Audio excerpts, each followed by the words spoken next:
रही है वो पूजा अनवरत सैकड़ों वर्ष से चलती आ रही है। ये बात बाहर जानी चाहिए श्रीमती। अनवरत सैकड़ों वर्ष से, इस पे सन 93 में स्थानीय प्रशासन ने रोक लगाया, किसी न्यायालय ने रोक नहीं लगाया इसकी पूजा पे। और इस सदन के माध्यम से श्रीमान उन पुजारी को भी हम प्रणाम करेंगे 31 वर्ष जिन्होंने चाबी संभाल के रखी कि एक न एक दिन ऐसी सरकार आएगी कि ये ताला खुलेगा और इस चाबी क्या होगा।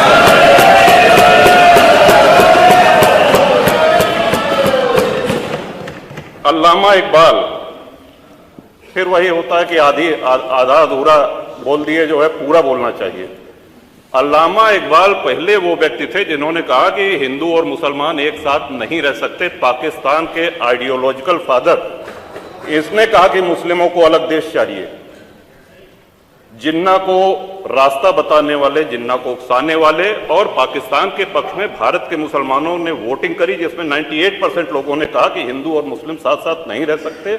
इस बात पे लेकर के बंटवारा हुआ और सारे जहां से अच्छा जो कविता सुनाई गई वो अधूरी है। 2 पंक्ति उसकी हम भी सुना दे रहे हैं कि ए आब रूद गंगा वो दिन है याद तुझको उतरा तेरे किनारे जब कारवां हमारा, कि गंगा के वो मैदान तुमको याद है जब हमारा कारवां उधर से आक्रांताओं का कारवां आया था। ए आब रूद गंगा वो दिन है याद तुझको उतरा तेरे किनारे जब कारवां हमारा, चीनो अरब हमारा, हिंदुस्तान हमारा, मुस्लिम है हम, वतन है सारा जहां हमारा। ये तरानाए मिल्ली की पंक्तियां हैं, अल्लामा इकबाल ने 1910 में लिखी थी श्रीमान। हम ही क्या धर्मार्थ दहते रहेंगे, सभी कुछ हो मौन सहते रहेंगे कि धर्म को देंगे बल अन्य जन भी, तजेंगे क्रूरता छल अन्य जन भी। श्रीमान, हिंदू तो सर्वसमावेशी है। किसको आश्रय नहीं मिला, किसको आसरा नहीं मिला। यहां पे जो भी संकट में आया उसको हमने अपनाया। कभी किसी हिंदू ने नहीं कहा कि हम मुसलमान के साथ नहीं रह सकते हैं। उल्टा जब बंटवारा हुआ, धर्म के आधार पर हुआ, पाकिस्तान बना, जो मुस्लिम वहां जा रहे थे हिंदुओं ने उनको रोकने का काम किया कि आप रहिए हमारे साथ, भाई भाई बन के रहिए। इस संवेदनशीलता को रसखान जी, अब्दुल रहीम खान खाना, इनके आदर्शों पे चलेंगे तब अच्छा वातावरण, अच्छा माहौल बनेगा। अगर बाबर और औरंगजेब की अनुसरण करेंगे, उनका अनुकरण करेंगे, तब तो शांति की कोई गारंटी नहीं। मैं फिर से पुनः बधाई देता हूं, इस बजट का समर्थन करता हूं और माननीय योगी जी की सरकार को बधाई देता हूं। और ये हम लोगों का सौभाग्य, इस पीढ़ी का सौभाग्य है कि अपने जीवन काल में भगवान श्री राम के भव्य मंदिर का और मेरा ये भी मानना है कि आदि शंकराचार्य के बाद अगर कोई सनातन उत्थान का और हिंदू उत्थान का कार्य कर रहा है तो श्रीमान नरेंद्र मोदी जी। बहुत बहुत धन्यवाद। माननीय अध्यक्ष जी, बजट पे बोलने का आपने अवसर दिया, इसके लिए आभार। श्रीमान, हमारे सदन की कार्रवाई पूरे देश में और यहां तक विदेशों में भी देखी जाती है, लाइव टेलीकास्ट हो रहा है।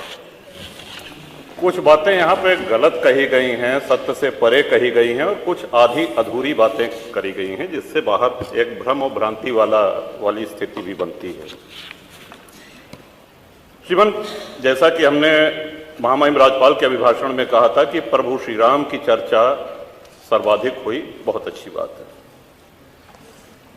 डॉक्टर लोहिया को मानने वाले लोग भी ये मानेंगे कि डॉक्टर लोहिया ने जन सामान्य को भगवान श्री राम के आदर्शों पर चलने की प्रेरणा देने के उद्देश्य से प्रतिवर्ष रामायण मेले का आयोजन किया करते थे। डॉक्टर लोहिया का ही एक ये बयान था कि बाबर, गजनी, गोरी, औरंगजेब लुटेरे थे, रसखान और रहीम हमारे पूर्वज थे।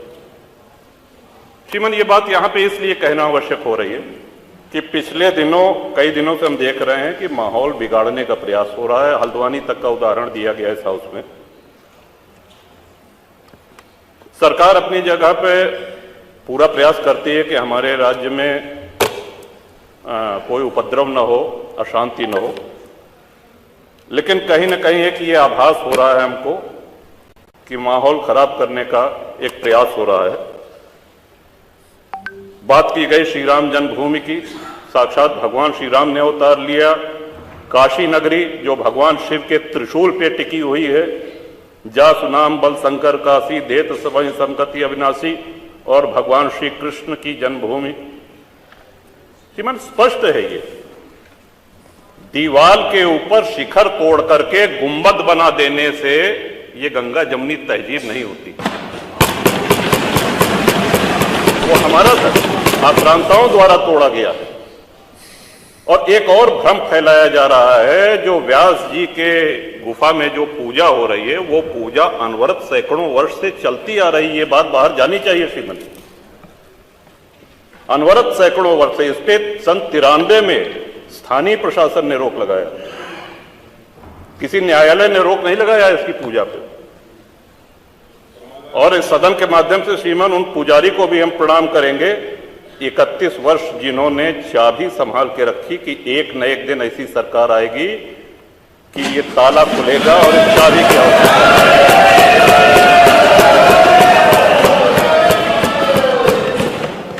अल्लामा इकबाल, फिर वही होता है कि आधा अधूरा बोल दिए जो है पूरा बोलना चाहिए।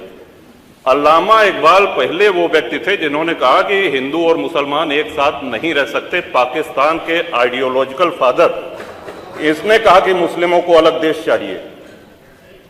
जिन्ना को रास्ता बताने वाले, जिन्ना को उकसाने वाले, और पाकिस्तान के पक्ष में भारत के मुसलमानों ने वोटिंग करी जिसमें 98% लोगों ने कहा कि हिंदू और मुस्लिम साथ साथ नहीं रह सकते।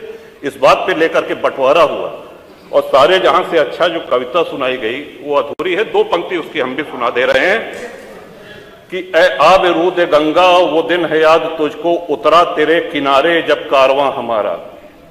कि गंगा के वो मैदान तुमको याद है जब हमारा कारवां उधर से आक्रांताओं का कारवां आया था। ए आब रूद गंगा वो दिन है याद तुझको, उतरा तेरे किनारे जब कारवां हमारा।